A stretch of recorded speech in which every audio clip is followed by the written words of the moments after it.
There are three important and prominent components in the Word of God.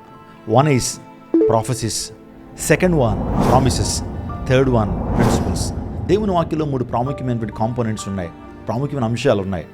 దేవుని వాగ్దానాలు, దేవుని యొక్క ప్రవచనాలు, ఆ తర్వాత పద్ధతులు.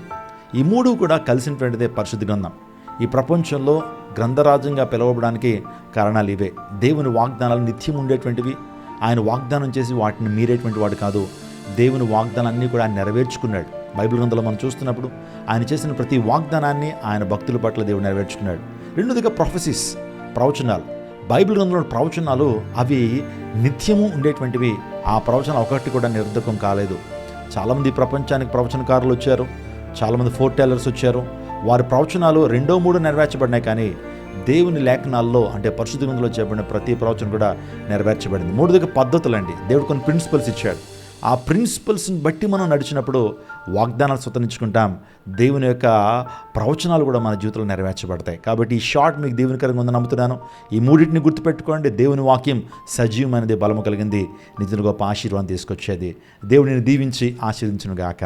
ఆమేన్.